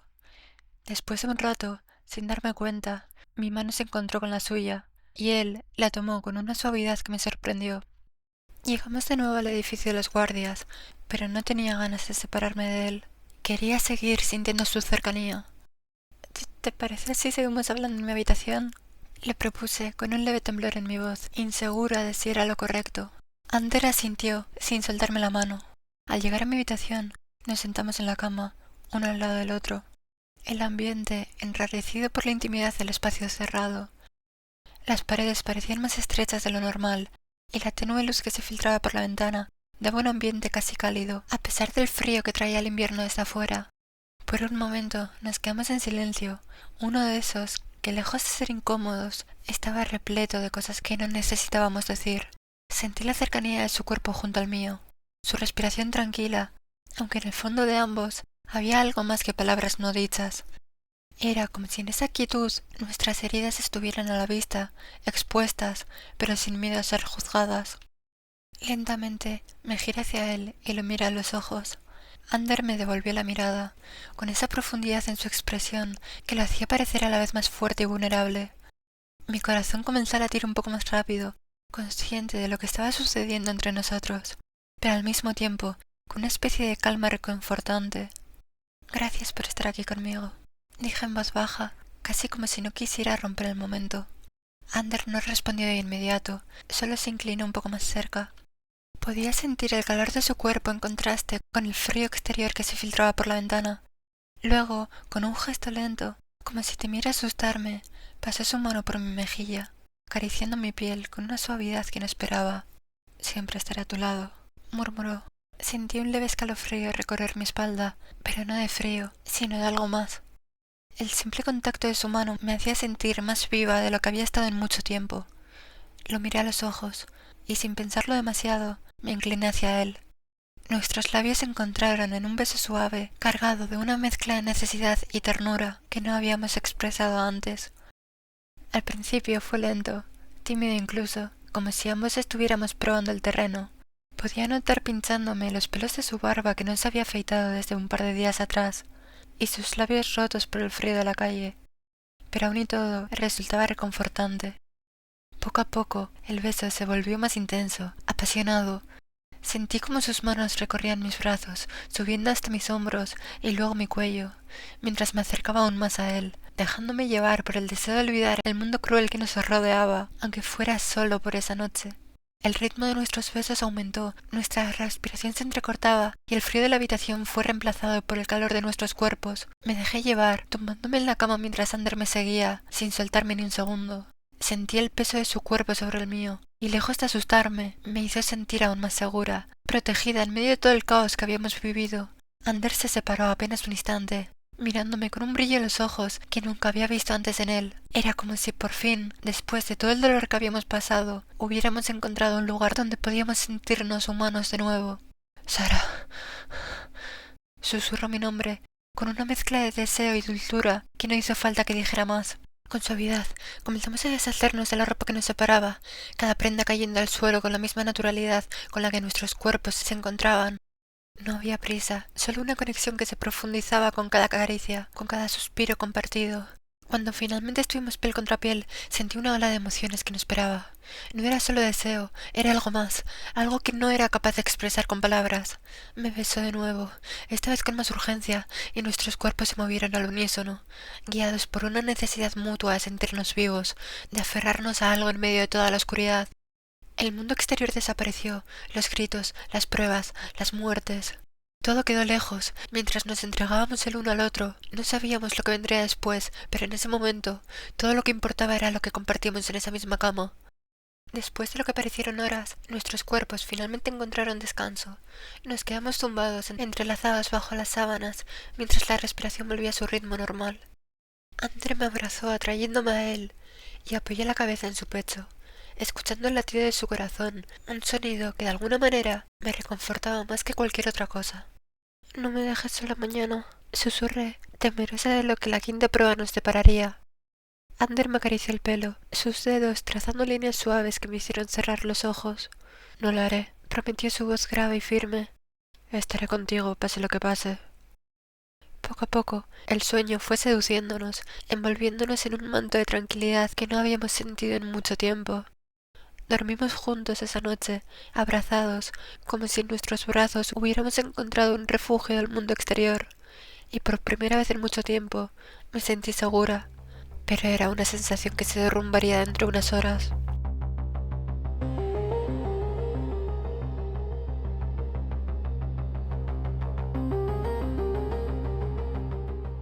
Capítulo 18. Marionetas. Más pronto de lo que me hubiera gustado, la sirena de la prisión desgarró mi sueño. No recuerdo exactamente con qué estaba soñando, pero el estridente sonido rompió la fase REM del tercer o cuarto ciclo de sueño, justo cuando estaba a miles de kilómetros de aquel espantoso lugar. En un primer momento, el calor, producto de la presencia de alguien más en la cama, me desconcertó. Noté cómo la otra mitad de la sábana se apartaba. Poco después, el colchón se hundió ligeramente hacia mi costado derecho y traté de abrir los ojos. «Buenos días. ¿Qué tal has dormido?», dijo la suave voz de Ander. Parpadeé, todavía aturdida y con la vista nublada por el repentino despertar. Mi mente tardó unos segundos en volver a la realidad. Recordar lo que pasó ayer a la noche, la sensación de seguridad que me proporcionaba Ander y la crudeza de lo que presenciaríamos en las próximas horas. «Bien. Ha sido la primera noche que he podido descansar en los últimos días. ¿Tú qué tal?» «Bien», me respondió con una sonrisa tranquila que vi por primera vez en su rostro. «Me alegro», dije mientras trataba de levantarme, pero el peso del cansancio acumulado era como cadenas que me ataban a la cama. El cuerpo me dolía como si hubiera pasado días sin parar, y la idea de enfrentar otra jornada en la cárcel me hacía querer refugiarme de nuevo bajo las sábanas. Ander se levantó antes que yo. Su silueta era iluminada por la tenue luz que se filtraba por las persianas de la pequeña habitación. Lo observé en silencio mientras se vestía. Sus movimientos eran suaves, casi mecánicos, pero detrás de su tranquilidad se notaba la misma tensión que sentía yo. «No podemos tardar mucho más, Sara», dijo sin volverse hacia mí, como si también tratara de convencerse a sí mismo. Me incorporé, sintiendo el frío suelo bajo mis pies. Respiré profundamente y tras frotarme los ojos me vestí con el uniforme de guardia. Pero cuando me di cuenta, Ander ya estaba listo y esperaba junto a la puerta. Sus ojos reflejaban una mezcla de resignación y preocupación. No había tiempo para desayunar, ni siquiera una taza de café que nos recargase de energía antes de volver a la prisión. Deberíamos salir ya, comentó mientras agarraba su chaqueta. Sentí el peso con el que pronunciaba cada palabra, con un tono cansado, lúgubre. Sí, vamos, respondí, mi voz siendo apenas un susurro, consciente de lo que nos esperaba. Salimos al pasillo en silencio, ambos inmersos en nuestros pensamientos. Mientras caminábamos hacia la entrada, la frialdad del aire matutino me golpeó en el rostro, despejando el último rastro de sueño que quedaba en mí. El mundo exterior, aunque nublado y grisáceo, aún ofrecía una pizca de libertad que sabía que desaparecía en cuanto cruzásemos las gruesas puertas de la cárcel. Avanzamos por el camino que recorría el exterior del centro penitenciario, desde el edificio en el que nos albergábamos hasta el portón de acero pintado de azul. El agotamiento, tanto físico como emocional, era visible en la horda de guardias que caminábamos como zombis hacia lo que sería otro fatídico día de trabajo y pesadilla. Cuando ya nos encontrábamos frente a la imponente entrada, nos dio la bienvenida el estridente ruido metálico del portón abriéndose. «Id a donde los presos», nos indicó un funcionario nada más entrar. Entre el traqueteo de pasos y pies arrastrados, cruzamos las numerosas puertas de barrotes amarillos, corredores y módulos hasta llegar al de seguridad, donde únicamente 8 presos nos esperaban. Al acercarnos a las celdas, el sonido de los pestillos metálicos deslizándose fueron el único sonido que hubo hasta instantes después. Buenos días, princesita. Ya te echaba de menos. Me saludó Manu con su descaro habitual. Me limité a dedicarle una mirada de desdén. Ya no me quedaba energía ni para tener que callarlo de un bofetón, por lo que quería evitar a toda costa sus provocaciones. Venga, anímate, que toca dar algo de espectáculo. Y con suerte le doy a ese hijo de puta lo que se merece. Me dijo burlón. De verdad que no era capaz de entenderlo, y sigo sin hacerlo. ¿Cómo coño podía estar de ese humor con el pequeño holocausto que se estaba viviendo entre esos muros? ¿O su forma de ser solo era una tapadera para su miedo? La verdad que prefiero pensar lo segundo. Por favor, cállate y date la vuelta para que te pongan las esposas. El BDSM para luego, ¿eh? Primero me cargo a ese cabrón y luego, sin más dilación, ya nos divertiremos un rato, princesita. Estaba demasiado cansada como para responder a sus ofensas, así que pedí ayuda. Alberdi, ven porfa. Poco después, el funcionario apareció por la puerta, con la barba de tono castaño sin cortar desde la última vez que lo vi, y las mangas remangadas, mostrando sus fibrosos brazos. «¿Qué sucede?» «Cállalo, por favor. Yo no puedo». Sin pensarlo, con la destreza de artes marciales que mostró días atrás, lo puso contra la pared, torciendo uno de sus brazos, y lo esposó. «Te vas a estar con la boquita cerrada», le ordenó, y agarrándole de los grilletes, lo empujó hasta la puerta. «Gracias, de verdad». «De nada. Para lo que necesites». Cuando ya todos los reos estaban en el pasillo, los funcionarios nos guiaron hasta una oscura habitación. En el fondo, a 1 metro de la pared, 4 pares de cadenas colgaban del techo y el mismo número de grilletes en el suelo. Frente a estas, unos cascos con forma de calavera, que no parecían tener ningún tipo de ranura que permitieran ver nada. Y en la pared lateral izquierda, un subfusil MP5 colgado. «Bienvenidos a la penúltima prueba. Marionetas», anunció la voz de Ochoa. El director hizo una pausa, como queriendo aumentar el dramatismo y la incertidumbre que impregnaban el ambiente. Como de costumbre, el macabro disfrute era visible en su rostro. «En esta prueba, la colaboración será crucial para la supervivencia.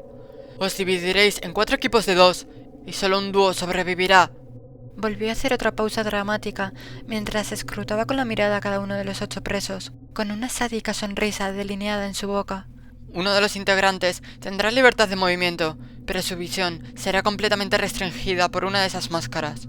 Continuó explicando mientras sujetaba en sus manos una especie de calavera completamente cerrada, exceptuando por un orificio en su base. «El otro integrante estará atado en esas cadenas y dependerá de él guiar a su compañero hasta ser liberado. Una vez pueda moverse, deberá coger el MP5 de la pared y acabar con el resto de equipos. Pero si el que coge el subfusil es el portador de la máscara, ambos miembros del equipo serán ejecutados. ¿Entendido?» Un sí apagado recorrió el ya reducido grupo de presos. Ochoa sonrió, satisfecho con la respuesta, y se paseó lentamente por la habitación, observando a los presos como un cazador que evalúa a su presa antes del ataque. ¡Urco, hijo de puta! Espera que coja ese arma y te dejaré como un colador, soltó Manu. En ese momento, Ochoa lo miró con una severidad nunca antes vista. Vosotros dos participaréis juntos. Les ordenó implacable con una sonrisa en la boca. Manu enmudeció, sin atreverse a replicar, y a su vez, Urco le dirigió una sonrisa burlona.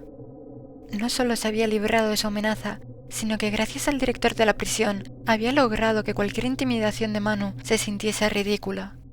Por cierto, se me olvidaba. Si el preso armado trata de matar a su compañero con el fin de quedar como el único en pie, estará firmando su sentencia de muerte, añadió. El ambiente se volvió aún más tenso cuando Ochoa se dirigió hacia el resto de presos, su voz retumbando en la habitación como un eco implacable. Ahora, formad el resto de equipos, ordenó, señalando con un gesto brusco. Los presos intercambiaron miradas llenas de recelo y desconfianza.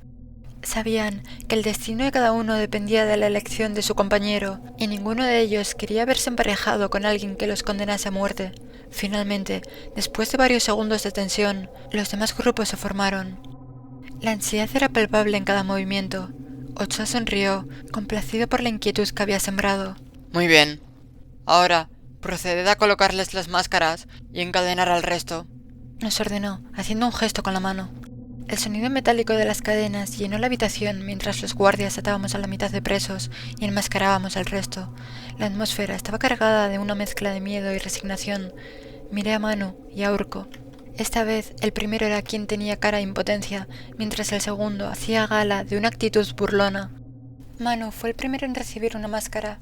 La calavera de metal encajaba perfectamente sobre su rostro, anulando su visión. Lo vi respirar profundamente mientras trataba de adaptarse al cambio, pero su arrogancia habitual parecía haber disminuido. Los guardias encadenaron a Urco, sus brazos levantados y tensos por las esposas que lo mantenían sujeto al techo. Los otros equipos ya estaban posicionados, algunos presos intentaban mantener la calma, otros apenas podían disimular su pánico. La sirena sonó de nuevo y la prueba comenzó. ¡A la izquierda! ¡Manu! ¡Despacio! ordenó Urco, con un tono firme que dejaba clara la necesidad de colaboración, olvidando momentáneamente su rivalidad. Manu, cegado por la máscara, avanzaba torpemente con las manos extendidas frente a él, tratando de seguir las instrucciones de Urco y palpando el suelo, buscando en vano algo que lo ayudara. Mientras tanto, el tintineo de las cadenas y los gritos de los otros presos, tratando de guiar a sus compañeros, se mezclaban en una maquiavélica sinfonía. En una esquina de la habitación, escuché el inconfundible sonido de alguien tropezando, seguido por un improperio digno de una chancla voladora propia de las madres. ¡Más despacio, imbécil!, espetó su compañero. Las expresiones faciales de los 4 presos con libertad de movimiento no eran visibles por las máscaras, pero su nerviosismo se percibía claramente en su torpe pero apresurada forma de moverse. Era evidente que al estar privados de su principal sentido de la orientación, estaban desconcertados. Por otra parte, los encadenados parecían cada vez más nerviosos, gritando las indicaciones con más ímpetu y sacudiendo las cadenas en intentos desesperados de deshacerse de ellas. Sin embargo, Urco estaba tranquilo, o por lo menos lo aparentaba. Gritaba las órdenes con firmeza y frialdad, claras y sin temblarle la voz. 2 pasos más y gira a la derecha, indicó Urco a Manu, esta vez comenzando a mostrar nerviosismo, ya que la pareja de al lado se les estaba adelantando. Manu obedeció torpemente, girando hacia la derecha con movimientos bruscos. Podía ver cómo Urco se tensaba cada vez más, su mirada fija en los otros presos que se estaban acercando peligrosamente a sus compañeros. El MP5 en la pared, a la espera de quien lo agarrase en el próximo minuto. El ambiente se tensaba por segundos. ¡Rápido, Manu!, gritó Urco con su voz cortante, perdiendo la frialdad que había mantenido hasta ese momento. El sudor comenzaba a aparecer en su frente y la tensión en su cuerpo era palpable. Cuando el preso de al lado ya tenía las manos en las cadenas de su compañero, Manu logró alcanzar a Urco, comenzando una carrera a vida o muerte por quién lograría liberar primero a su compañero. Tiraban de las cadenas desesperadamente, las palpaban tratando de soltar los nudos. El resto ya estaba haciendo lo mismo cuando finalmente Manu logró desatar a su compañero. ¡Corre, cabrón, o te corto los cojones!, le alentó Manu. El preso corría hacia la pared, no podía tropezar o se le adelantarían, y eso sería su final. Me abrumaba saber que llegarían las muertes, y no soy de esas personas que se las desea a nadie, pero de verdad que el que menos quería que pasase a la siguiente ronda era Manu, porque ello implicaría tener que soportarlo otro día más. Urko llegó tambaleándose y jadeando hasta la pared donde le esperaba el arma. Se apoyó un instante sobre una mano, tomando aire y preparándose para lo que iba a hacer. ¡Manu! ¡Túmbate! Le gritó, y según el cuerpo de su compañero tocó el suelo, abrió fuego con una ráfaga de estallidos que nos ensordeció a todos.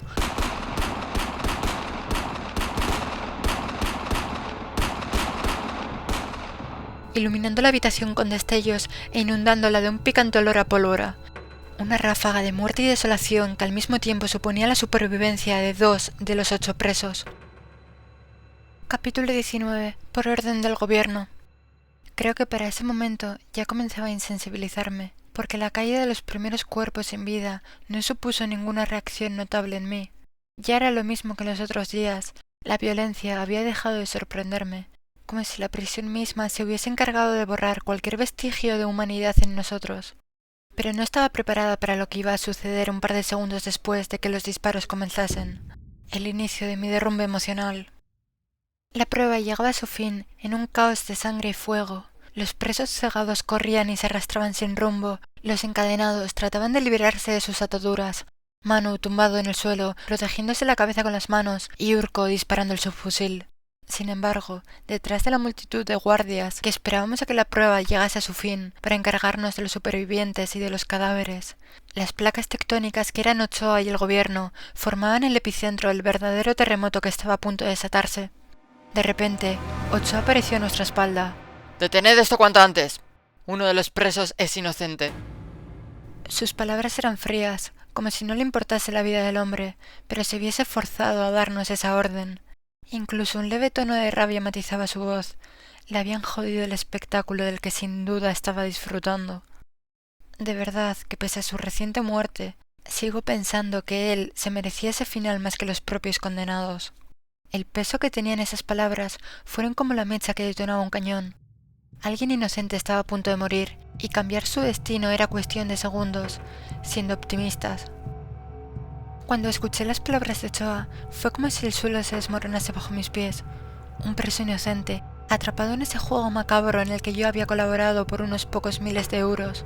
El nudo en mi estómago se apretó, y una vez más, la culpa me golpeó con fuerza, recordando que detrás de cada orden obedecida había vidas que estaban siendo aplastadas, incluso las que no lo merecían. Sin embargo, lo peor aún estaba por llegar. Ander fue el primero en entrar en la habitación donde se estaba llevando a cabo la prueba. Lideraba una fila desordenada conformada por el resto de guardias, entre los cuales me encontraba. Nada más entró, Urko, llevado por el frenesí de los disparos y el retroceso del arma, sin querer alcanzó a Ander. El disparo resonó como un trueno que desgarra el aire. Mi mente tardó unos segundos en procesar lo que había pasado. Ander, que segundos antes había estado liderando la fila de guardias que entrábamos para salvar a una persona inocente, ahora yacía en el suelo, inerte, su cuerpo colapsando como una muñeca de trapo bajo el impacto del disparo. ¡No! ¡Ander! Grité con la voz desgarrada, cayendo de rodillas a su lado mientras el resto de guardias me adelantaban. El mundo se desmoronaba a mi alrededor, el ruido ensordecedor de los disparos, los gritos de los presos, los guardias lanzándose sobre ellos. Todo se convirtió en un eco distante mientras me aferraba al cuerpo sin vida de mi compañero. Su sangre manchaba mis manos, su pecho inmóvil no respondía a mis súplicas, y un frío insoportable se instalaba en mi corazón. ¡Ander! ¡Por favor, no me dejes! Suplicaba, sacudiéndolo como si cada sacudida pudiera devolverlo a la vida, pero sus ojos, que solían mirarme con ternura, ahora estaban quietos, al igual que su cuerpo, congelado en el tiempo. El caos alrededor no cesaba, los guardias, en una furia descontrolada, saltaban sobre Urko, Manu y el resto de los presos. Gritos de rabia y desesperación llenaban el aire, mientras los guardias desarmaban a Urko a la fuerza. Su sonrisa victoriosa desapareció en cuanto los primeros golpes cayeron sobre él, dejándolo reducido en el suelo, rodeado de hombres que lo inmovilizaban. Yo no podía apartar la vista de Ander, mis lágrimas cegaban mi visión, y el dolor de mi pecho crecía insoportablemente. La rabia me consumió. En un arrebato, me solté de su cuerpo y me lancé hacia Urko, el responsable de que la persona más importante para mí durante esos días ya no respirase. Pero apenas di unos pasos antes de que 2 guardias me sujetasen con fuerza por los brazos. ¡Suéltame! ¡Voy a matarlo! Grité retorciéndome, luchando por liberarme de sus manos que me agarraban con fuerza. Sara, tranquila. Me gritó un funcionario, intentando calmarme, pero yo estaba fuera de control. Mi vista fija en Urco, la furia y el dolor hacían que lo único que quisiese en ese momento fuese matarlo a golpes. ¡Lo has matado, hijo de puta! ¡Lo has matado! Seguía gritando mientras trataba de avanzar, pero los guardias me sujetaron con más fuerza hasta que mis piernas cedieron y caí al suelo, exhausta por la desesperación. Me desplomé junto a Ander, mis manos temblorosas volvieron a aferrarse a él. Ya no me quedaban fuerzas, solo sentía un vacío imposible de llenar tras su muerte.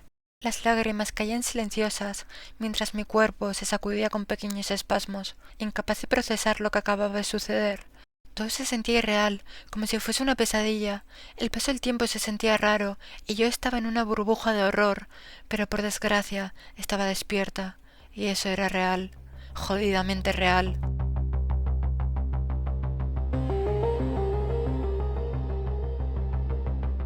¿Qué hacemos con los demás, señor? Preguntó uno de los guardias a Ochoa, que había observado todo desde la distancia con su habitual expresión fría. Ochoa, con esa sonrisa sádica que nunca se apagaba, dio un paso hacia adelante. Sus ojos recorrían la escena mientras su mano, al igual que un par de días atrás, volvía a sumergirse bajo su gabardina. Se acercó a uno de los presos, sacó su pistola, la levantó hacia su frente y, sin darle tiempo para suplicar, apretó el gatillo. En el lapso de un minuto lo repitió varias veces hasta acabar con todos los reos, exceptuando a Manu, Urco y el inocente. Alberdi fue el que me ayudó a levantarme, el mismo funcionario que trató de tranquilizarme un poco antes. No dijo nada, solo me miró con esos ojos llenos de cansancio y compasión, tal vez comprendiendo que cualquier palabra sería inútil en ese momento. Me sentía vacía, rota, y su silencio era un alivio. Evitaba que tuviese que pensar en qué decirle cuando no era capaz de pronunciar ni una palabra. Mientras los demás guardias recogían los cuerpos y se aseguraban de que todo estaba bajo control, él me tomó del brazo y me guió fuera de la habitación. Mi cuerpo se movía por inercia, como si ya no me perteneciese. La imagen de Ander caído no dejaba de repetirse en mi mente. Sara, sé que esto es duro, me dijo mientras caminábamos. Su voz era suave, como si intentara no romper la delgada línea que me mantenía en pie. No puedo con esto. De verdad que no puedo. Lo sé, pero tenemos que seguir adelante. Solo queda una prueba. Una, y todo habrá terminado. El peso de sus palabras me aplastaba. Seguir adelante. Era lo único que podía hacer. Seguir adelante como un robot, aunque cada paso me doliera más que el anterior. Me limité a sentir en silencio. Me encargo yo de Manu. Espérame aquí, y luego sígueme, me dijo Alberdi, viendo que yo no iba a ser capaz de hacer mi trabajo en ese momento. El hombre volvió a adentrarse en la habitación y poco después salió empujando a Manu, seguido por otro guardia que hacía lo mismo con Urco, y Ochoa, que conducía al preso que era inocente. Ven, me indicó Alberdi en un susurro al pasar a mi lado. Manu parecía tener la misma insolencia que siempre, pero algo en su mirada había cambiado. Una sombra que antes no sé si estaba presente, pero por lo menos no era visible. Como si finalmente la realidad de lo que estaba sucediendo comenzase a hacer mella en él. Caminamos en silencio por los fríos pasillos de la prisión, el sonido de nuestros pasos resonando contra las paredes. Alberdi iba adelante, sujetando a Manu por las esposas, y yo lo seguía, pero cada paso era como subir un monte demasiado alto. La imagen de Ander seguía persiguiéndome, su sangre todavía impregnaba mis manos, y la impotencia, el odio hacia mí misma por no haber podido hacer nada. Miré a Manu, a su postura encorvada, un prisionero, sí, un tocapelotas de mucho cuidado, también. Pero en ese momento, todo lo que veía era otra víctima de este sistema, al igual que Ander, al igual que todos los demás. Había estado tan ciega, tan dispuesta a cumplir las órdenes, que no me di cuenta de lo fácil que era volverse insensible, de cómo todo esto nos destruía lentamente. ¿Cuántas personas habían muerto cruelmente los últimos días? Me pregunté, pero el número no importaba. Demasiadas. Y ahora, Ander entre ellos, víctima de un juego que ni siquiera habíamos creado. Simplemente habíamos colaborado por nuestra propia supervivencia, por la necesidad de tener dinero para alimentarnos a nosotros y a nuestras familias. Manu, a pesar de sus palabras, no era el villano. Él también estaba atrapado ahí, igual que yo. También seguía el guión que le habían impuesto. ¿Cómo no lo vi antes? Ninguno de nosotros era libre. Mientras estuviésemos en la cárcel, todos nosotros pertenecíamos a Ochoa, o a quien estuviese por encima. La culpa comenzó a aflorar, esa sensación amarga que una vez instaurada cuesta mucho deshacerse de ella, y te va matando por dentro poco a poco.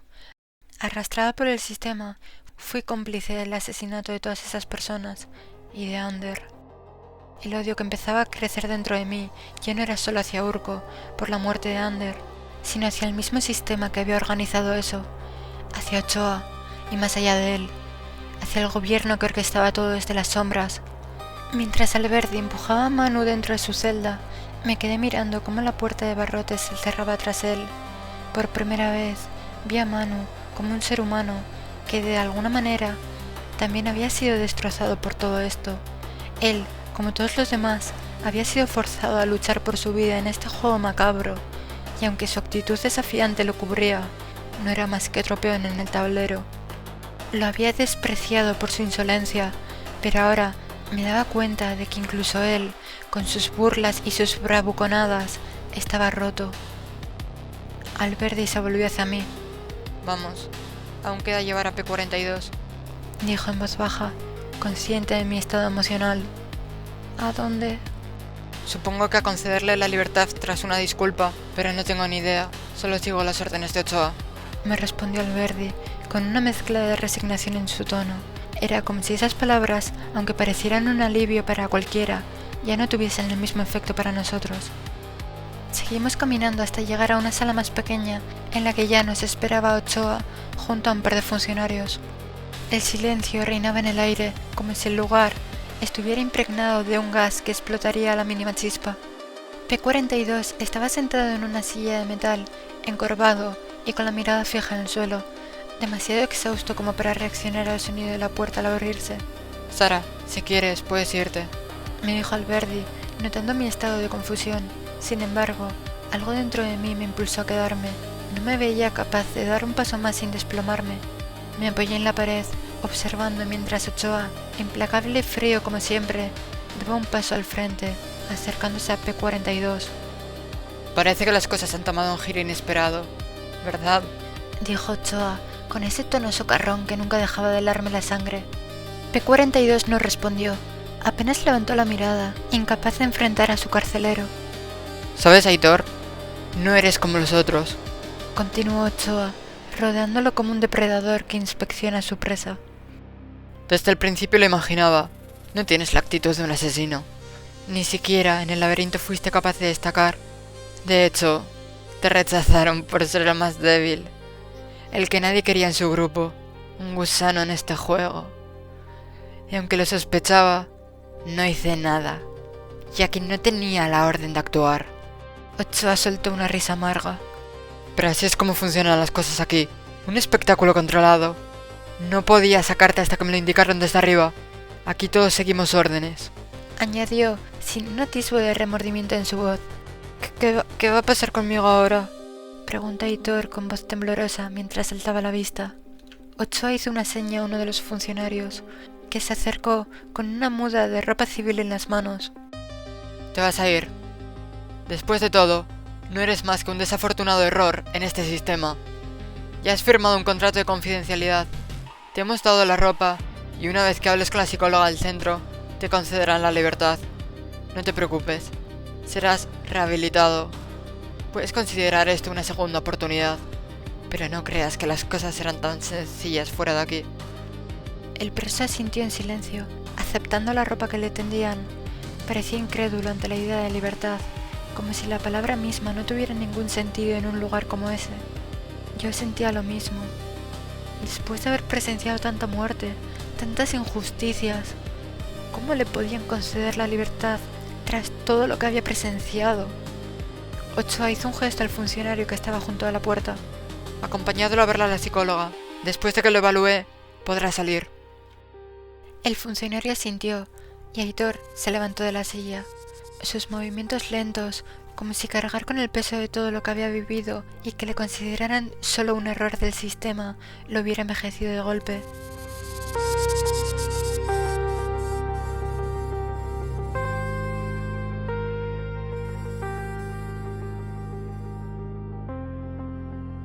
Me limité a observar cómo se alejaba, sabiendo que aunque iba a salir de esas paredes, nunca sería verdaderamente libre. Nadie lo sería, yo tampoco. Es mejor que te vayas a tu habitación por hoy, me dijo Alberdi, interrumpiendo mis pensamientos. Me miraba con una mezcla de preocupación y compasión. Te vendrá bien descansar. Si quieres, puedo pedirte que te lleven alguna pastilla para que te ayude a conciliar el sueño. Asentí en silencio, sabiendo que tenía razón, pero mientras me alejaba de esa sala, sentí que cada paso me hundía más en un pozo del que no sabía si podría salir. El peso de la muerte de Ander, la sangre en mis manos, el papel que había jugado en todo eso, era demasiado para poder soportarlo. Esa noche fue la más dura que pasé en la cárcel. El agujero que me dejó la muerte de Ander era difícil de coser. Finalmente, con ayuda de un par de pastillas, me quedé dormida, sin soñar con nada.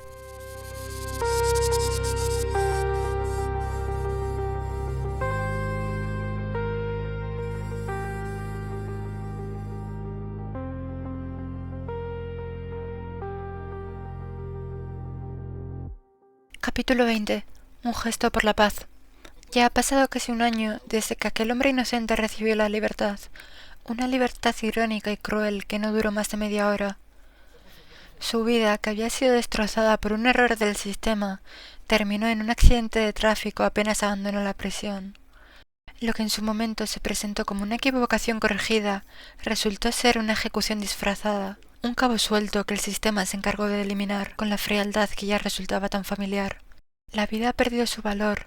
Hace años, una muerte como esa hubiese causado una indignación general, hubiese encendido las calles con protestas, forzando cambios en el sistema. Pero ahora, la gente solo pasa por alto las tragedias, absorbidos por sus pantallas o luchando por sobrevivir en una economía que parece reservada para unos pocos. Es como si el mundo se hubiera acostumbrado al vacío, a la indiferencia ante el sufrimiento ajeno. No sé si es buena idea quedarme aquí, en una casa donde casi con completa certeza sé que me tienen localizada. Pero salir a la calle resulta demasiado arriesgado si no quiero ser la siguiente en acabar como Ochoa, Aitor o cualquiera de los demás. Por lo que encerrada en casa, lo único que puedo hacer es tratar de ver qué está sucediendo en el exterior mediante las redes sociales. Nada más encender el móvil, sin necesidad de abrir ninguna red social, una noticia apareció en el buscador de internet. España hace un gesto por la paz. Intrigada, he pulsado sobre ella. El titular es cuanto menos inquietante. Se habla de un acuerdo histórico entre España y Estados Unidos para el retiro total de tropas estadounidenses emplazadas en territorio español, incluidas instalaciones clave como Rota. Las palabras gesto pacifista y antibelicista se repiten en cada párrafo. Ya, no sé si me estoy volviendo extremadamente paranoica. ¿Estoy en pleno brote psicótico o esto huele raro? No tengo grandes conocimientos sobre geopolítica ni estrategia militar, pero desde la Guerra Fría se ha visto que el principal factor de paz es la disuasión, y para eso se necesita un fuerte poder militar, todo lo contrario a lo que se está anunciando. Con una mezcla de inquietud y escepticismo, he seguido leyendo, intentando entender qué sentido tiene esta retirada en un momento tan delicado, cuando la presión estadounidense trae riqueza y tecnología moderna, bienes escasos en la última década. El artículo no ofrece ninguna explicación más allá de una narrativa simplista sobre la paz y el desarme, pero algo no me cuadra. España no está en condiciones de renunciar a ese respaldo estratégico, y menos con el auge tecnológico de Marruecos que superó a España ya hace un lustro. ¿Qué gana el gobierno con este movimiento? ¿Dinero? ¿Tratos comerciales? No tiene sentido, o por lo menos no en estos momentos. No se renuncia a una baza disuasoria tan potente así como así. Mientras leo las noticias, mi mente no deja de dar vueltas tratando de buscar un sentido a esta decisión. El gobierno lo presenta como un avance hacia la paz, hacia la neutralidad, como una segunda Suiza. Sin embargo, teniendo en cuenta el estado del país, parece un suicidio estratégico. No lo entiendo. Eso sin tener en cuenta la decadencia en la que caerán las relaciones internacionales con el resto de países del Mediterráneo, ya que la base de Rota era crucial para las misiones de paz en el mar. Sigo navegando por la red, pero la versión oficial no aclara nada. Hablan de una España renovada, de una estrategia basada en la diplomacia y el desarrollo económico. Pero no tiene sentido, no en el estado en el que se encuentra el país, desplomándose desde dentro. Las protestas, las filtraciones, las revueltas, el malestar social, el incremento de la criminalidad, etc. No tiene sentido debilitar uno de los principales pilares de la seguridad. Me duele la cabeza de tanto pensar. Voy a dejar el móvil y quizás me pondré a escuchar música durante un rato. He cerrado los ojos y la imagen de Ander ha aparecido en mi memoria, provocando una tormenta de emociones en mí. Me pregunto qué pensaría él de todo esto.